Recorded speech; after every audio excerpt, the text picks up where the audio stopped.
Hey everyone, I'm Scott Stokely and I'm here with the current U.S.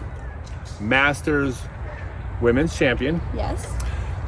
The current world distance record holder for the longest throw of a flying disc ever thrown by a woman in the history of the human race.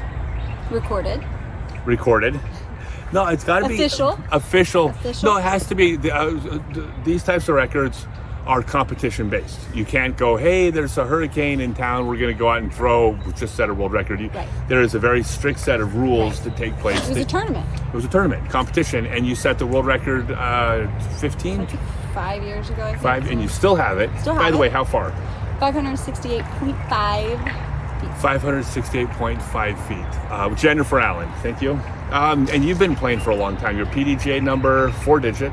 No. It's not? 15,354. Okay. Because I know you've been playing forever. You were from 99. You were in Oklahoma, now in Arizona. Correct. And we're going to talk to you about your training because, well, first off, to set a world record means you were the best to ever do something. You do things differently than other people.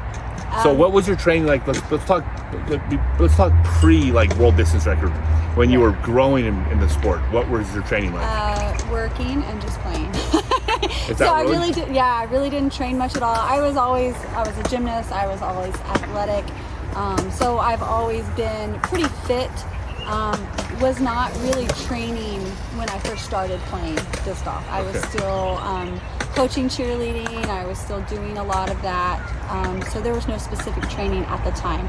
When I did start to set my mind that I could break that world record, I did train probably harder than I've ever trained in my life. So you did train for the record. For that.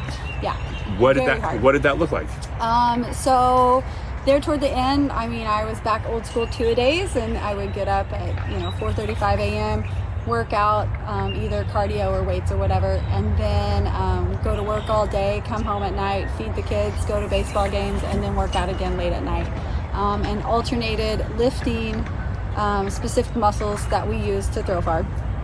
And then also throwing. Were you focusing on like full body strengthening, or did you really emphasize? A little bit, but then muscle specific as well. It was specific. What about your training as far as throwing? What did that look like? So then I either went and did so many throws, like 50 to 100 throws in a row, just like throwing repetition, or into a net. So I was alternating days of strength training or throwing. So I'm a real big fan of nets. So tell me about the difference to you. Like there's a very specific reason to alternate between those two. What was your reason? I'm sure we're on the same page. Overall, just general strength. You can't just sit there and lift weights and then go out and be like, oh, I'm going to break a world record because I'm really strong. Timing, poor, so much. But I'm sorry. What I mean is why not always field or always net? Because I think both is very important. We have to have both. You have to work on your timing, your release. I've always told people timing is huge. It's not about exactly like how hard, like our arm speed. I have a pretty quick arm speed for a woman, but that doesn't mean someone with a lot slower arm speed can't get beautiful timing and glide on a throw with less arm speed, as long as their timing and release is accurate. So I think timing is huge. So I think throwing into a field or even a net and really just focusing on release is very important. But then we have to have those strong muscles to get the most when the goal is distance versus accuracy. So totally different kind of training. Can I correct you on something? Yes. You said you have pretty good arm speed for a woman. You say that because all the men out there who play disc golf throw 568.6. No, you have arm speed for a disc athlete. I think the last couple of times I averaged like 68 miles, or I used to maybe miles per hour. I remember that. I don't.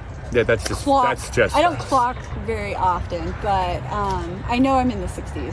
Right. So. Now you are also a very accomplished golfer. You have, I did not do my research. You have how many wins? As of this weekend, 142. 142, okay.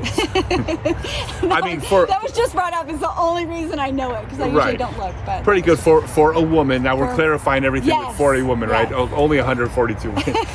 So, in 20 years. In 20 years. Yeah. No, I mean, that's so badass. What about training for golf? Because this training for distance and training for golf there's some overlap, but they are not the same. I agree to that. Yeah. So I think when we're training for golf, like I'm already prepping for next year.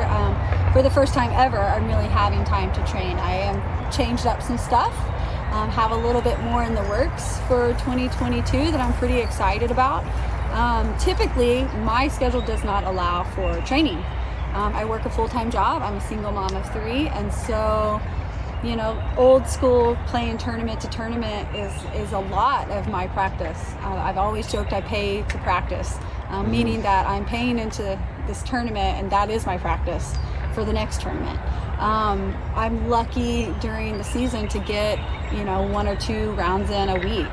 So now I am trying to focus a lot more on practicing consistently, hopefully 3-4 times a week, getting out there. Will you be playing rounds or a little bit of both? A little bit of both. A little bit of both. I don't play a lot of leagues, although I would like to during the winter, just to keep that tournament feel of pressure on putts and drives. But I like to play some practice rounds of throwing multiple shots at each, because if you're going to walk it and you're going to take that time, focus and work out the kinks. If you just throw the one shot and you knew that wasn't right, or maybe it was perfect backhand, but you've never tried the forehand approach at it. So I usually will throw, 2 to 4 shots a hole when I play a round. And then sometimes I don't even play the holes on the course. I'll just make up different holes just to practice certain shots. So I play Emerald a lot, which is it's a 9-hole course. You play one way and then turn the other way. It's pretty open. So if I need to work on one certain shot, I may not play a hole. I'll just pick that shot out on the course and practice that. Super smart. And then also just going into a field, I have a beautiful green belt by my house that is huge. And so whether I use the rangefinder and practice, 20 shots from 150 feet or 200 feet or whatever, and just work on accuracy. All right. So I've been excited to ask you about this, because this is something a lot of people struggle with. It wasn't that long ago that you were having some problems with putting, and you had expressed that it was, you felt it was psychological. Yes. And a couple years later, you're winning the U.S. championships. Like a year later. like a year During later. the same year. So you told me that it's not perfect, but you must have overcome something. Tell me about what was the problem, and then what did you do to correct it? So the problem kind of had happened before I knew it had happened. It didn't really click what was going on with me until I was actually interviewed at Vegas last year. They asked me, about how working in healthcare had affected me with COVID. And I just broke down and I was crying and I couldn't even finish the interview. And it wasn't until then that I realized COVID affected me a lot, as well as moving my daughter back to Oklahoma. There was a lot of things that hit at once. And so for the first time in my life, I developed anxiety. And anxiety is so real.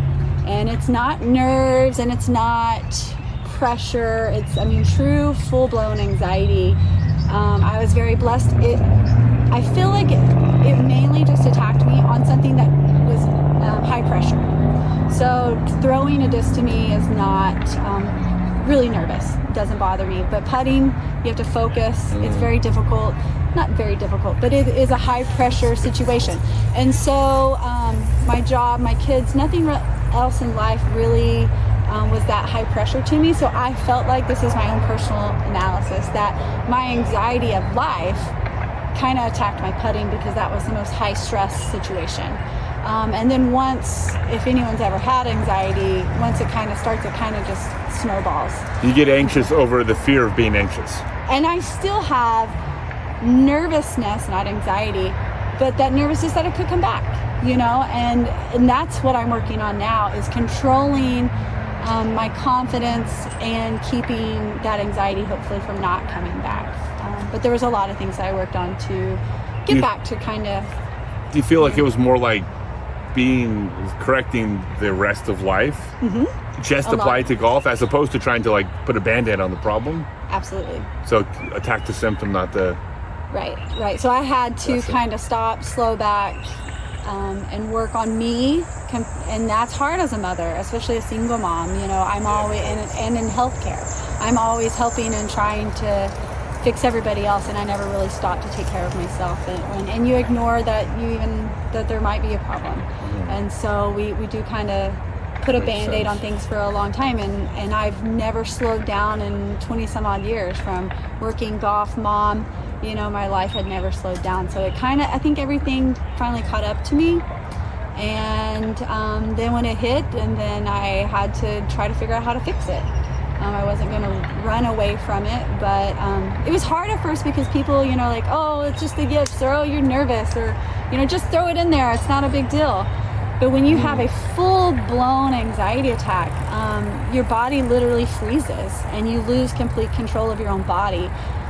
Vegas, the last round, I literally felt like my body was on fire. It was complete torture just to get through that round. And so it came a long way. The last full-blown anxiety attack I had on the course was at DDO.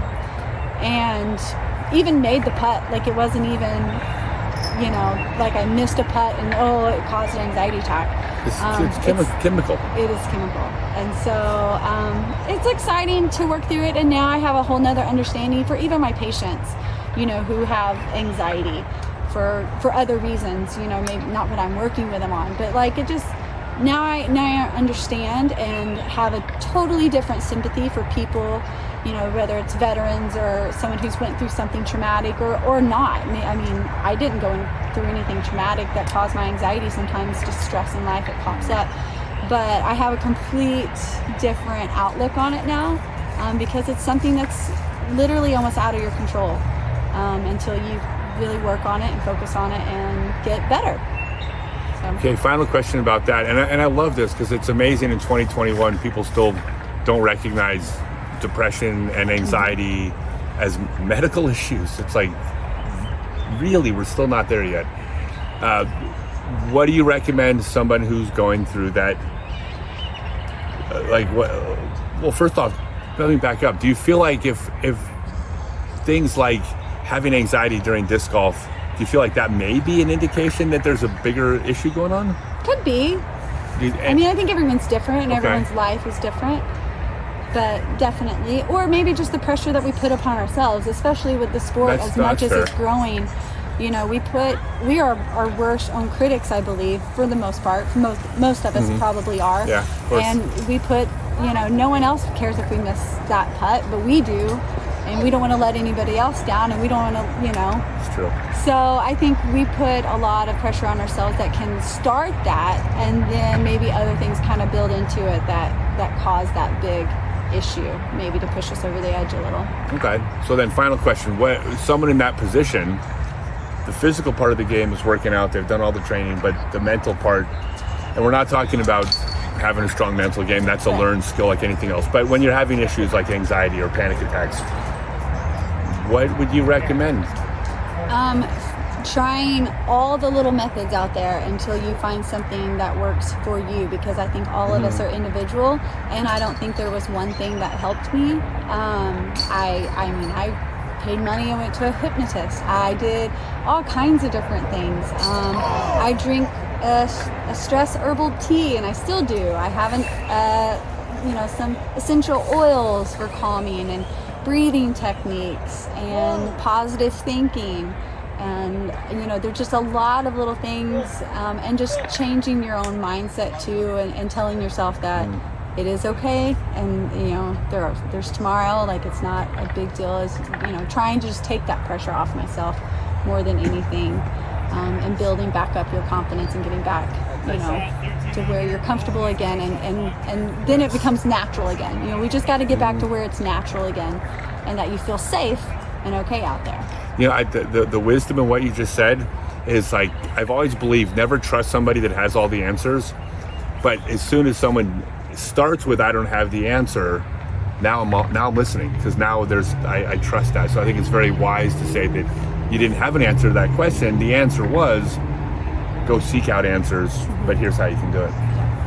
This is great. This was way more in depth than I thought it would be. I'm so glad we talked, because this is why I'm going to talk to so many different people, because this applies to X percentage of players.